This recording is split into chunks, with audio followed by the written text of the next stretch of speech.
a six, a helping hand with your land. Neil from Essex here with an exciting tractor video for you.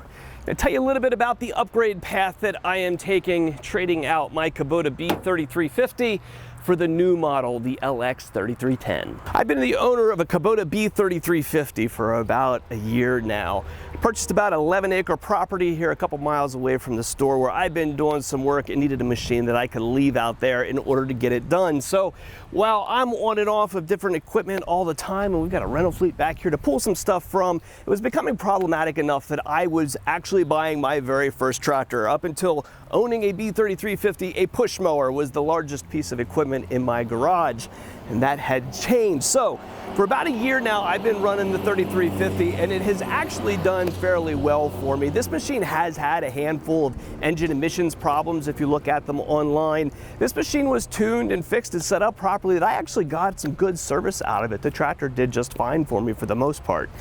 However, part of me making these YouTube videos is to, frankly, sell equipment, right? Well, I'm out here to do education and some entertainment and show you some attachments and that kind of thing. My primary point of being here is not necessarily for the views or YouTube AdSense revenue like some other YouTube channels would be. It's to hopefully be able to sell equipment to our local customers here. And to be able to do that, I need to be running a tractor that I can show to you that somebody can come out on the lot and buy today. So Kubota has introduced this new LX series here recently.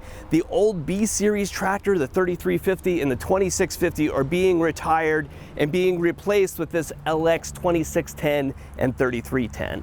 As is the case most times a new tractor comes out, these changes are more evolutionary than revolutionary, right? It's not like the introduction of a new product in a new series breaks the mold from the old tractors and an entirely new one comes out, and that is the case here. This is simply really an evolutionary upgrade to the B3350. You'll notice up here that the hood is larger than what the 3350 is. That's because this has this more traditional emission system in it, the full DPF and common rail electronic fuel injected diesel engine. It's a really nice running engine. It doesn't have some of the grunty knock that the old tractors does. It doesn't feel like a good old diesel like that, but this one is going to be more fuel efficient for certain, and certainly runs easier and starts easier than what the older tractors did. That's very easy, and you can see that as soon as you get on there and turn the key. I was able to move over basically all of my attachments. So because this tractor is essentially the same width, same weight, same loader capacities as what the older machine was, all of my grapples, mowers, attachments, and everything carry over just fine with nothing needed to be changed there. It is similar enough too that my third function kits are able to move over, so I pulled my hydraulic modifications and stuff off of the 3350 and shuffled them right on over to the LX Series 2. So all of those things have a clear and easy upgrade path forward. R14 tires seem to be kind of taking the world by storm here recently. There's been a lot of customer interest in this tire pattern. A lot of guys are connecting with it as a good option for their application. It's going to be a little bit more turf friendly than what the R4 tire was. Now, it's not quite as heavy duty, there's not as much rubber in it, the lugging is not as deep, but it's a good tire for snow, and from the testing that we've done, it cleans out pretty well. It roads a little bit nicer because of this center line, and it's going to give you that traction without being too hard on turf, which was important to me. While I do some pushing dirt work loader type applications, I don't need the most tractive tire in the world in order to get that traction, and so I'm more concerned about being able to run this thing around in my lawn and not do damage to it. So I'm excited to actually own a pair of R14s and see if they live up to the hype. If you look closely, you'll notice that these R14s stick out just a little bit wider on the tractor than what the R4s over here do. That's because I set this tractor up with a set of wheel spacers on it. Wheel spacers are often looked at as kind of an aftermarket type accessory that you need to go find on your own, but that's not actually the case. For many of these models, Kubota offers a factory wheel spacer, and this is one of them. It's a good, heavy, cast 1-inch spacer that drops in there to move these tires out just a little bit further. further. I do not finish mow with this tractor. I have a 0-turn mower in order to get my mowing chores done, so I'm not worried about this contacting a mid-mower or anything. That extra 1 inch there really is there to just give you that little bit extra stability or plantedness on hills or uneven areas.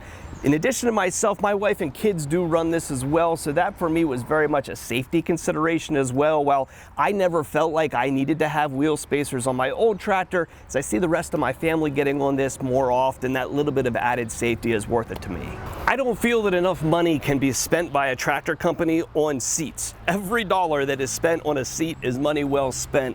When you get on a machine and you're running around and you're on any kind of rough ground and you're bumping around, especially in a machine like this that has filled tires and I have that air cushion in the tire taken up by the liquid ballast that's in there, these things can ride pretty rough. And so any additional money that a manufacturer puts into a seat, to me, is only positive. This tractor, being a deluxe tractor in Kubota's product family, is getting a significant seat upgrade over the older models. So this one is going to be a lot more plush. It's higher in the back. It has armrests. It can recline forward and back. It's got retractable seat belts on it. It's a much nicer and more comfortable place to put your rear end. So if you're a regular viewer of the channel, that's a little bit of the story of the change that you're going to see in these tractors. The 3350 worked out okay for me. These things can be problematic, but if you find a good one out there, it's a tractor that can do well for you, and there's some happy owners of them out there. If you have specific questions about the LX series machines, I've done 3 other videos at this point that go into a lot more detail on the features, the functions, the changes in this series. If you're thinking of picking one up, you want to check our other videos there. You can learn a lot more about these tractors than what I've shared today.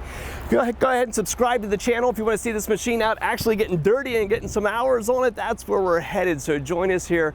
We'll show you this machine, some attachments, a whole bunch of different equipment out here at the dealership if you subscribe and follow along. Glad to help with any equipment or parts needs that you have. Give us a call at Messick's. We're available at 800-222-3373 or online at messick's.com.